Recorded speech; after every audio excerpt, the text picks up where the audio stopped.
and there was one notable one south of Bowling Green where we had that issue as well. So, I mean, you put a nice fence up, but then everything is outside the fence. So, that is a nice fence. Okay. The one on Blanton Road, the attorney is trying to sell that through foreclosure, and he's going to, I think Mr. Fincham has indicated, he's going to make that part of the sale.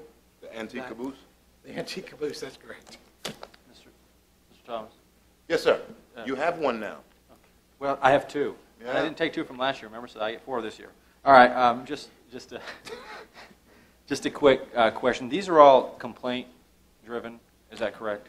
Or yes, is it sir. Something? Okay. and if there are any others out there that we aren't aware of, you can just drop us a note or give me a call, and Okay. we'll go look at them as well. All right, thank you. Okay. Thank you, Mr. Fincham. All right, item number 7 is the authorization for additional funding for federal engineering services during the public safety radio system implementation phase, and we have in our packets what it was going to cost, and we had budgeted that money, hadn't we, Mr. Cully? We had not budgeted this money. You originally had a contract that included $20,000, but that additional $20,000 was rolled over into the actual His last the evaluation. last right? evaluations, and where we were working through the process to get the contract signed. So really, we had run out of money prior to getting the contract signed. It came back, and you had authorized time and material basis to finish that up. We did discuss with him, which included in his report, why we originally thought it was 20, but that was a number of years ago before he knew exactly what type of system you were going to be finalized with. So we feel it was probably going to be, with the number of meetings and things, still working on that time and material type basis, there might be as much as $30,000 to get through the 18-month implementation of the system. Okay. I think it's money well spent. It's a good investment. It saves us a lot in the long run. So the board want to go ahead and do that? Motion to that effect will be in order? So moved, Mr. Chairman. Second. Okay. Motion made by Mr. Underwood, seconded by Mr. Black. Discussion. All in favor say aye. Aye. All opposed, nay. Motion carries unanimously. One thing on that, Mr. Cully, is we spent a lot of time with an evaluation committee and all those people. Having done this a few times, it's not really over. We need a working committee, kind of an implementation committee, to make sure things go along. And I think we should try to start with some of the same representatives we had, if anybody from the county would like to be on. But there are going to be decisions that are made during this process, and I think we need to have the sheriff fire as part of a working implementation committee. Okay. All right, then if we got that, we're good. How about some citizens? I mean, we have citizens in this county that are very knowledgeable of radio systems and those type of things. I mean, Yeah, could we have them? I think that'd be good too. I know George wants to be on it, and he promised not to slam his book anymore. George? Yeah, Bean, he just left. Yeah, but I think. So, yeah, if there's citizens that want to be on it, we'll kind of publicize a little, maybe put it on the website or send them emails of that. Okay. All right. We carried that motion. We're good. 7A was YMCA funding. I don't know if that's the right title or not. Mr. Cully called me last week, and just to make sure that the payment for the loan is due every 6 months, so it's coming up in August. Just to make sure there is no county process of what to do if their fundraising effort falls short. So he needed action from some of us. So the first thing is, do we think the fundraising effort is going to fall short? Mr. Chairman, at this point, the group has raised, well, keep in mind, this is about the fourth payment that has been made, will be the fourth payment that's been made on the Y. There is a fundraising process in place. Pledges have been made, but it's the timing of those pledges, as far as when they pledge them this year, you're not going to get another pledge until next year of that total amount pledged. And so I have, at this point, the committee has about half of what the payment is. They feel that by the 1st of August that the rest of it will come in by the end of the week, or certainly by the 1st of next week. But can I bet my life on it tonight? No, I'm not going to bet my life that that's going to happen tonight. But the goal of this group, as well as myself, was that there would be no county funds into this building, and that is still the goal of everybody that's involved in this process.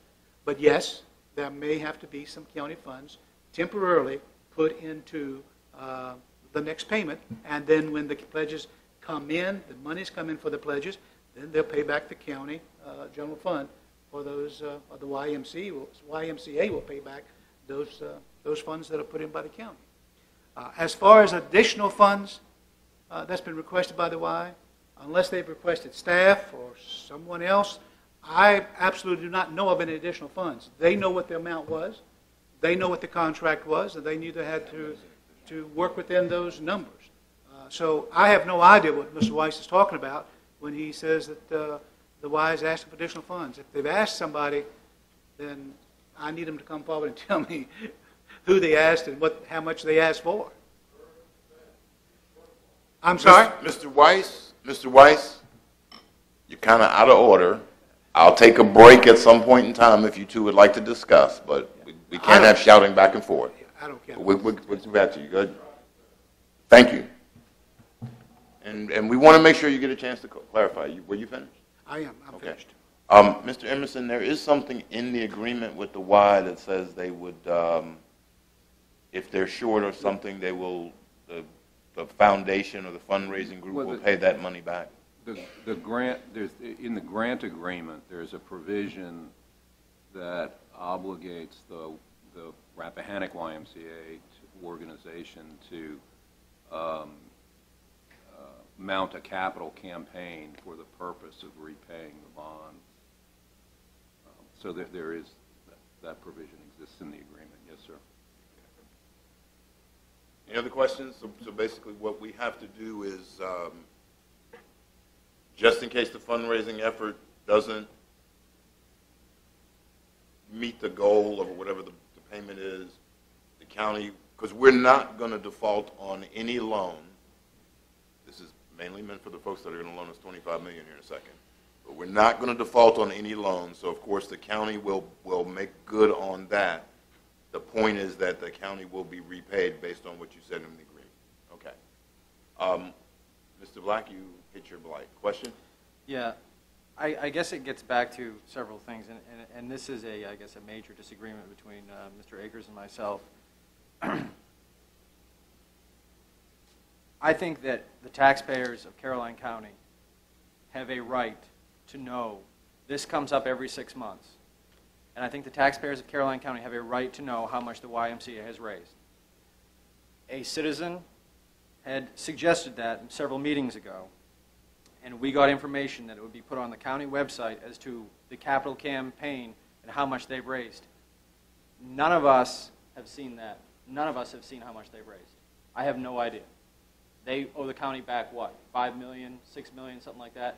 It was county money that was given to a nonprofit organization, county money, with the understanding that they would pay us back. But we have no idea, zero idea how much they have raised.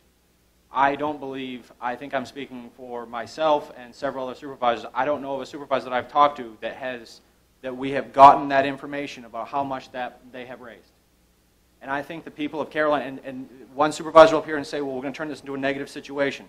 I do not think that a YMCA is a bad thing. And they may try to pin that on me, saying that a YMCA is a bad thing. I think the taxpayers of Caroline County have a right to know the capital campaign, where it is, how much they have raised. And I'm sorry that we're going to have that disagreement. But the next question becomes, this is the August payment. The next payment is in February, correct? The next payment is in February. Mm-hmm. Yes. You know, then what happens in February? Are we going to be discussing this again in February? And I've heard, well, in February it will be open. In February they're going to need operating costs. In February the Y is going to need operating costs. So the Y will be open, but it will be open for, they're going to need operating costs because they will have to be paying people. So I'm not sure how the opening of the Y is going to give them the capital that they need for the building as well. The third thing I think we have a right to know is, I would like to know from the building official, we have not heard much on the status of the Y. I mean, I heard at one time that we were going to be opening in April or May of this year. Can we ask the building official what the status of it is? Or? Mr. Whiteman, you have any idea? I'm sure you have an idea. Yes, sir. Well, as we know, Inside voice. I'll back up. I don't have one of those. I know. Back in December 22nd, we had some issues that were noted in the newspaper. The masonry contractor was doing some work that wasn't in accordance with the building code and with ACI, which is American Concrete Institute, for cold weather procedures. So all of the walls in the gymnasium that were up, I ordered them to come down because they couldn't be code compliant. At that time, I gave some classes, assembled everybody, the architect of record, the engineer of record. We had to do some fixes because there were some connections down at the footer foundation that needed to be addressed. We got everybody online, took off from there. Shortly after that, there were some walls that were going up. I inspected, found deficiencies, got in depth. They were worse than what we thought. They had to come all the way down. So the walls on the gymnasium side, the gymnastics side, those had to come down. Those are back up. The second walls I'm speaking of are the center portion, which is the lobby area, the restrooms, and it goes back into the mechanical area. Those had to come down.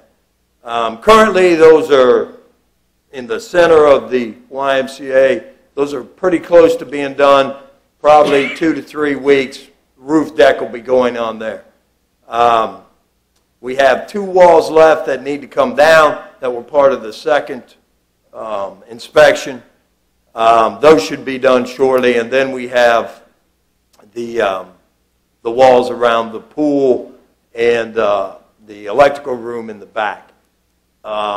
We have a good mason on site now. The original mason was released by the contractor. I have actually filed, I'm working with the Commonwealth Attorney and the Attorney General. I'm getting regulatory charges against the contractor, Thurston, and the bricklayer, which was Battlefield. That is handled by DPOR, which is Department of Professional and Occupational Regulations that oversees contractors. Battlefield, what they did was, in my opinion, and I have reported to the Commonwealth Attorney and the Attorney General and DPOR, I think is criminal, and we're seeking criminal charges against Battlefield. So where we stand, hopefully the center portion of the building will be under cover second week in August, and then the new masons, who are doing a fantastic job, will get around to the pool side and we'll get under cover, and then we can finish the electrical, HVAC, plumbing, all that's yet to be done. I mean, the groundworks are in, but the actual installation of those fixtures. So just out of curiosity, when would this be opening? It's really contingent on trades and how it's supervised. I wouldn't even venture a guess. Not even a... I couldn't give you a solid guess. Mr. Chairman, that's it for now. All right. Mr. Chairman, my questions are for Mr. Cully. I had an email a couple weeks ago about a lien that's been levied against the building, and others, I've heard rumors of others coming. So where do we stand with the lien that was emailed to all of us, I don't know, 2 or 3 weeks ago? We were told today that that lien has been released. Another large one has been filed by Battlefield, which is the brick mason that did the defective work, and which has been reported to the Attorney General and the Commonwealth's Attorney for charges. The contractors, the general contractors' attorney's position is that it's an invalid lien, which may very, very well be true. it's been filed at this point, and they're working to have it released as well. And that's pretty much the status at this point. It sits of record. We're being told that portions of the work that was the basis of that lien have been, some of those claims have been settled. Some they're still working on.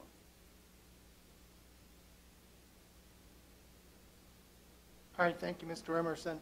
And I'm going to go back to, I've asked before at a couple of board meetings about the entities, the dates, and the amounts that have been donated to the YMCA, because I think everybody needs to see and understand who's donating, because I also have concerns that once the Y opens, the primary focus is going to be on the Y is for operating costs. They're going to fundraise to operate the Y.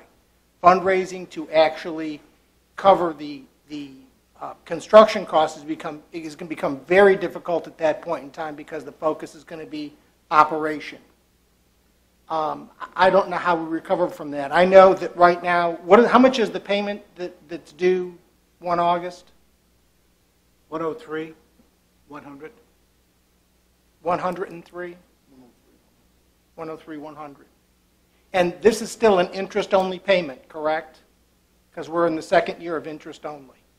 I just want everybody to be aware this is not principal, it's not anything else, it's interest only until we get out to 5 years. So this is only the beginning. I mean, we haven't paid any principal down, and at the end of 5 years, we're still going to owe the $5 million. Thank you, Mr. Chairman. Yes, Mr. Chairman, I do, as a matter of fact. I was one of the supporters of the YMCA, and I'm yet a supporter of the YMCA. I do think it's a need in a county that's growing like Caroline County. I think it's a critical time within the county. I really think this is a business issue of ensuring that the county taxpayers' money is returned. We borrowed or allowed the $5 million to be borrowed to build the YMCA. And I don't know of anyone who has not had a shortfall here or there or needed someone to step in and assist. It certainly is not the way that I wish it were, because I told my constituents when I had the meeting that it was discussed thoroughly, and I firmly believe that we would not spend any taxpayer money, not one penny, on the YMCA. Are we spending it? Are we loaning it? The money is going to come back. To me, it's going to come back. I have to believe it's going to come back. None of us sitting here can see what tomorrow holds. We can speculate, and we can speculate, and if that's the case, we should be in the stock market. All we can do is make good, sound decisions for the taxpayers and for the county to make our county a better place. I'm disappointed that the fundraising campaign has not gotten to where it should be, but I'm not ready to throw the baby out with the bathwater. I'm willing to continue to try to support, to do what I can to get people involved in the YMCA, to help generate funds. Do we have a right to look into every person when they donated and who didn't donate? And I don't think so.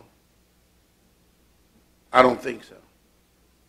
I think I'm going to, again, appeal to all the folks from the YMCA, the Rappahannock YMCA, the full organization, to do the same thing that you're asking Caroline County to do, and that is support the building of this YMCA. That if you're asking us to throw our money in to make sure that we don't default, I'm asking them to meet us in the middle so that this is a true partnership for our county. Thank you, Mr. Chairman. Mr. Underwood, Mr. Taylor? Yes, just as far as this circumstance is concerned, I was not on the board when the Y was voted on, but if I had been, I would have supported it. I've always thought that it was a worthwhile effort. I don't know that there's ever a right time. We just have to do the best we can to meet the needs of our community and give our citizens the services that they deserve. And I think the Y does that. We talked about, just a few minutes ago, the bond referendum. We started at 25 million. Just now, we just went to 26.25. We did something because of issuance and other things. We just helped out a couple because they didn't conform as far as the house was concerned, and they wanted a porch. So I look at what we're doing here as just meeting the needs of the county. I don't see it as being any different. And I think maybe we should focus on the $400,000 that's already been raised and paid out that cost the county nothing. I think if we focus on that, we won't focus so much on the $100,000 that we're going to get back. That's all I have to say. All right, thank you, Mr. Taylor. The reality of the situation is we are basically just making sure we don't default, which is basically what the county has to do. Are we disappointed the fundraising is not what it is? Yes. But we had to bring, staff and I, had to bring this to the board to create a procedure to say what to do if the fundraising effort falls short. The payment's due next week. This is our last board meeting before the payment's due. If the payment came due and we didn't have this discussion ahead of time in the open, in front of everybody, we would basically be in default because we wouldn't make the payment until we had our next meeting and decided to. So what we have to do is, or what we need to have a motion to do is have staff, give staff the authority, since there is no revenue in that expenditure, give them authority to take money from the unencumbered balance, work with Mr. Emerson to exercise the repayment clause to make sure that the county money is returned. Excuse me? This is only this payment. This isn't a blanket. This isn't if they miss again. That is the board's discussion, the board's decision. You could do one payment, you could do payments forever, you could do whatever you'd like to do. And I'm willing to entertain a motion to either case if there's no more discussion. Yeah, can I ask? Mr. Black has more discussion. How many payments have we made on the Y so far? The interest only. How many payments have been made? 3. Mrs. Hatcher saying we've made 3 already. Next week will be the 4th. Next week will be the 4th. And the first payments, were we not using proffer money from that? The first payments, how many payments were covered by proffer money?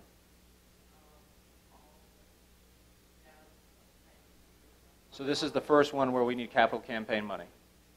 No. We had No, it's not. 46,000. I mean, 46,000 last February. about 60. So we had about 60%, 70% of it last time was covered by proffer money. And there were some proffers that were in that proffer that were specifically earmarked for the Y, some large donations. It was money that had been given by groups that was strictly for the Y. It went into the proffer account because there was no other account for the Y. Okay. But it was not based on proffer money on Ladysmith Village. And to be honest, that's the only one that pays proffer money. It was not, no. Yeah, there were some large, like $10,000 donations. $25,000, yeah. And I guess the question I have for Mr. Taylor, because I just heard a number for the first time. I heard the number of $400,000, that the capital campaign has raised $400,000. I guess maybe other supervisors, I may have looked over it. Where did you get that number from, the $400,000? He just leaned over, I guess I said 4 and 103,000. I guess that's where he got it from. So I was thinking this is the fourth payment. So the Y has raised $400,000. The Y has not raised a total of $400,000. No. But it has been based on the money that was given for the Y, several hundred thousands of dollars. Yes. The dollar amount, I cannot sit here and tell you exactly what the dollar amount was. Listen, man, I'm as disappointed about this as anybody else is disappointed about it. And the fact is, I still believe come Thursday morning, he's going to have from the Y a check for the total amount that's going to be needed. I do believe that. But as I said earlier, I'm not going to bet my life. Now, if we want to make this into something other than what it really should be, then that's fine. But the fact, and I know what you're saying, Ms. Seeley, and I really don't want to go any further with the discussion. It's a fact that I hate that we didn't miss it. I'm sorry that we didn't miss it. I can assure you I'm out there, other people out there that are trying to get contributions. Naming rights are being talked about. Naming rights are being sold. Pledges based on a 5-year payment of the naming rights. Those things are being done. But it takes time for that process to take place. Maybe we didn't start soon enough. Maybe we didn't start the process soon enough. Can we get a motion to do this one time? Or Mr. Chairman, I'd like to make a motion that we extend the monies necessary to ensure that payment is made on the YMCA for this payment, should they not be able to raise the money for as of August 1. I second. discussion? Mr. Chairman, I'll be honest with you, I will agree with that motion only if I need to see if there's a promise that's made that we will see a list of how much. I don't necessarily need to see individuals. I understand that's a private right. Someone wants to, but I would like to see a list of how much has been raised. An actual list from whoever's the capital campaign of how much has actually been raised. That's probably fair. We can ask the why for what the capital campaign is raised. Okay, any more discussion? And the time frame, I mean, if it's an annual payment, it needs to be annotated as an annual payment. If it's a one-time payment. This is a one-time. No, I'm talking about if somebody's pledged that they're going to give $5,000 a year for 5 years or $5,000 one time, because the math, it's got to add up. Right. Okay. That's fair. We'll ask the Y capital campaign, the Y itself for whatever funding mechanisms they have. Further discussion? Yeah, can we get that within a certain time frame, like within 30 days? Can you get that in 30 days? I'll certainly ask. I can't. I will ask for it from the director. I would assume they would provide that back. Okay. I can't guarantee you it's not a number I have. I mean, all I can do is ask. I'll ask tomorrow. Okay. That's fine. We're going to ask Mr. Culley 30 days. 30 days is good. We should get that number back in 30 days, which would be after that time. 30 days should be plenty of time. We'll have it for, let's say, our First meeting in September, and that's going to be 30 days. yeah. Mr. Chairman, then I'll amend my amendment to Not needed. include. We just want to take Mr. Culley's word that he's going to get the 30 days. Thank you, sir. No more discussion. All in favor, say aye. Aye. All opposed, nay. Motion carries unanimously. Mr. Culley, you understand the gravity. Mr. Taylor's going to take over the next issue. Okay. Under new business, agenda item 8, proposed purchase of used Department of Public Utilities service truck with lift. Joey or Mr. Shebel? Mr. Vice Chairman, member of the board, good evening. Before you tonight is a proposal to replace our current service truck. I was before you in 2009 trying to replace that truck at that time. We've been able to make it last up until last month. While trying to pull one of our pumps, it actually failed. I do have some pictures to give you an idea of the reason why we need to replace. I'll pass that forward.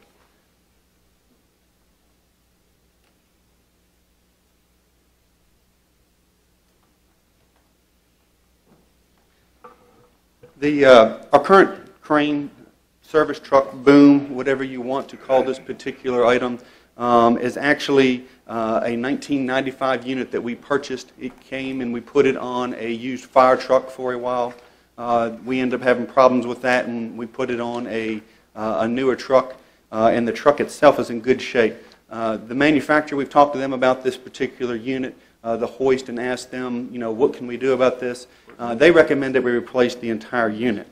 So we looked at our options and what we could do as far as trying to replace this. As we've put it in the CIP for the past 6 years. We understand that the times have been tight. We looked at what our requirements are and what we need to do our job day in and day out. The current truck that we have, you're looking at one of our influent pumps. And basically, as the pumps are down inside of the wet well, you can see all the trash that collects on top of the pump, but not only on top of it, then it gets sucked up in the pump, and you can see the issues that we have, why we need to pull these pumps on a regular basis. This is a worst case scenario that happens. This is a 30 horsepower pump that we have before you now, and you can kind of see the size with the staff sitting next to it.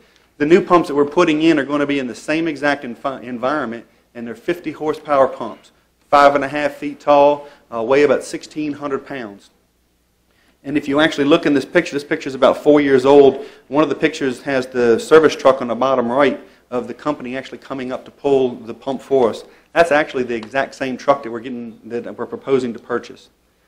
But to move forward, currently, because of the limitations of our current truck, it is very small. When we have to pull pumps out of our wet well due to the limitations of the height, we physically have to put a long chain on the end of our service truck. We lower it down into the wet well. We connect to the pump. We lift it halfway up. We then have staff literally hanging over the edge, tying off a 1,000-pound pump, disconnecting it, raising the crane up, taking the chain off, lowering it back down, hooking the hook to it, and then raising it back out of the ground. Every time we do that, we're just putting staff in danger. The new truck won't even lift the influent pump. It won't lift any of our new influent pumps, and it will not be capable of lifting any of our reactor pumps in our new reactor. And also, we can't lift any of our wells with our current truck. So we looked at just replacing the current hoist on our truck and moving forward, but it just wouldn't meet our needs. So we ran through some questions that we asked ourselves of why do we need and what do we need and how do we need it. So one of the things we looked at is what do we want to accomplish with this truck?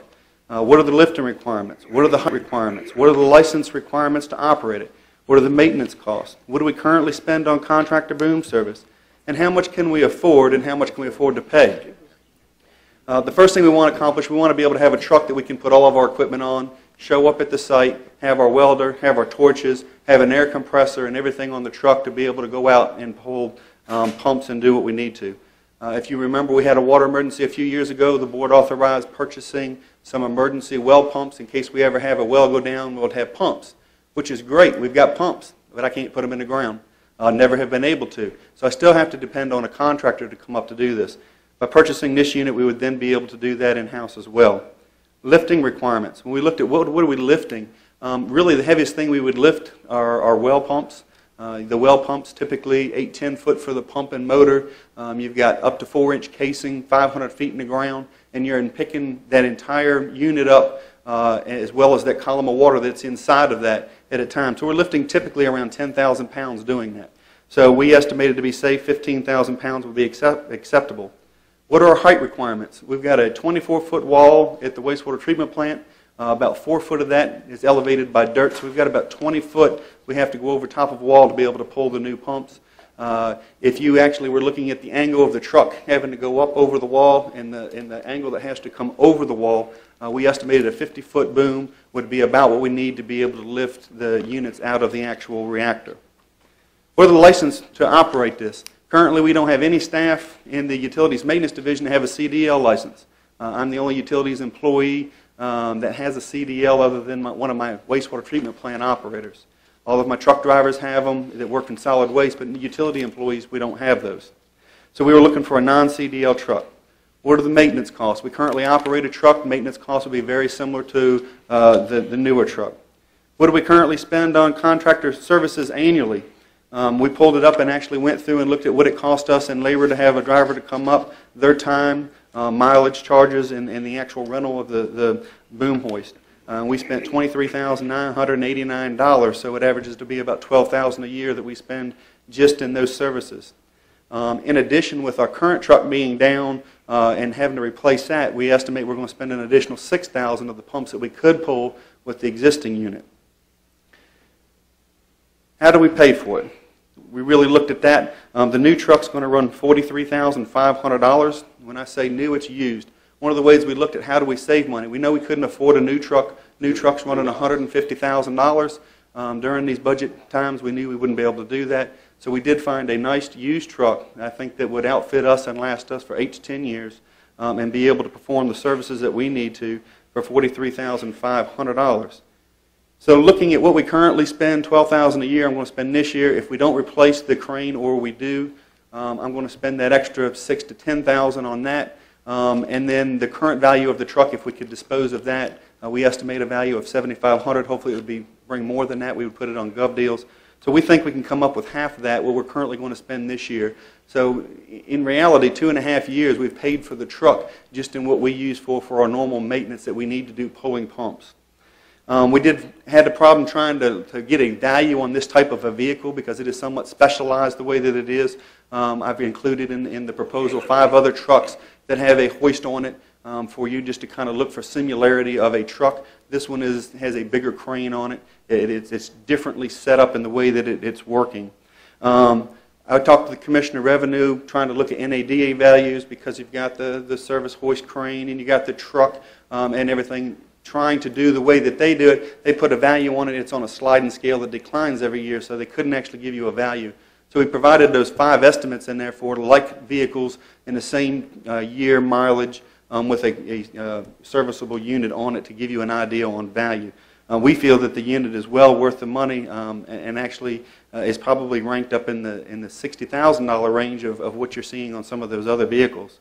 So therefore, it's staff's recommendation for all the purpose of us being able to perform all of our utility services with this vehicle that we move forward and have the board authorize us to purchase this used vehicle to put in our fleet for services.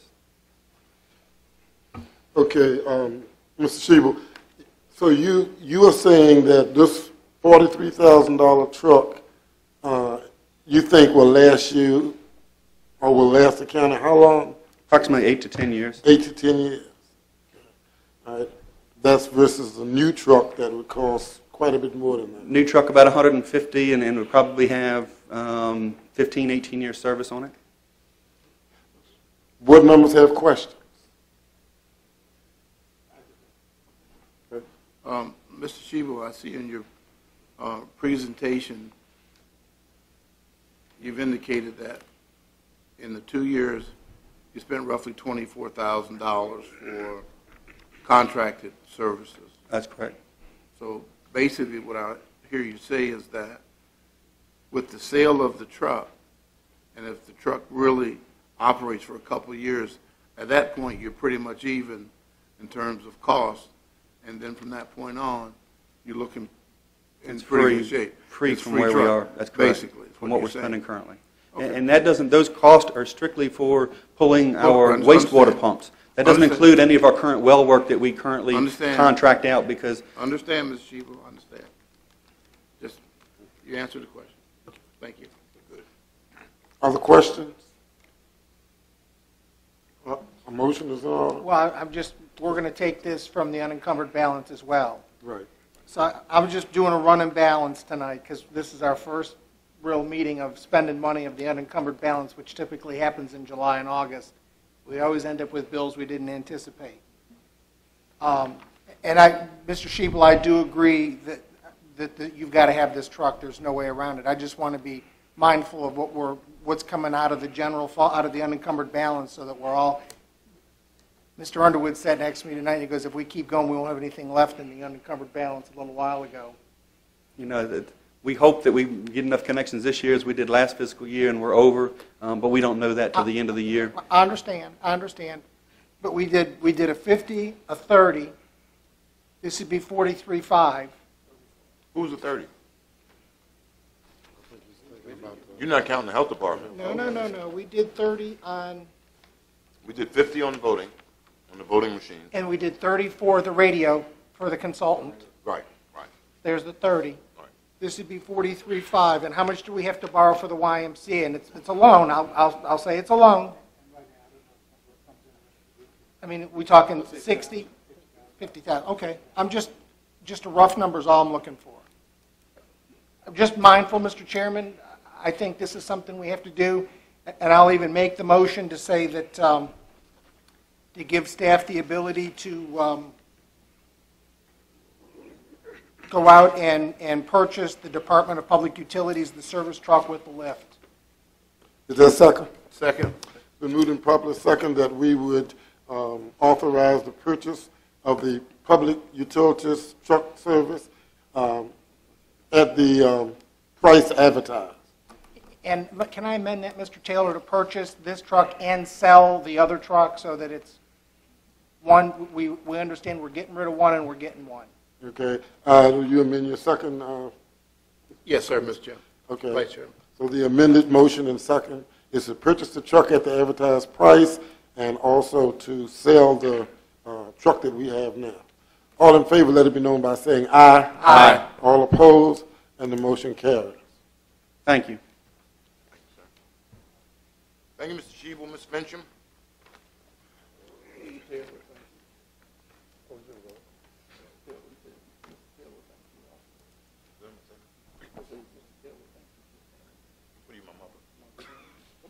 Mr. Fincham? Mr. Chairman, members of the board, your next item is the first reading of 3 proposed text amendments, all related to the proposed rural resort. The amendments would, 1, add several definitions, including that of a rural resort and an amended definition of a general store to Article 2 of the zoning ordinance.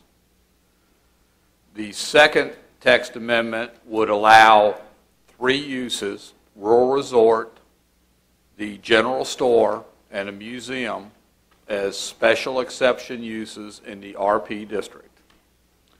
The third amendment would establish specific development standards related to the rural resorts as well as general stores. This item, or these items, have been discussed for a number of months at the Planning Commission and reflect the efforts of staff and the Commission to draft regulations understanding their impacts and their applicability countywide versus the individual applicant's request that I think we are all aware of. And with that, I'll answer any questions that the board may have. This is the first reading. It's not the public hearing. And as we know, you can forward it to public hearing. You can continue to first reading. You can make modifications if you so desire. Thank you, Mr. Fincham, and thank you previously, Mr. Taylor. Board members at this time have any questions? I'll start, Mr. Seeley? Mr. Thomas. I guess the first thing that struck me in this is let me start with the general store. So could this site be only a general store?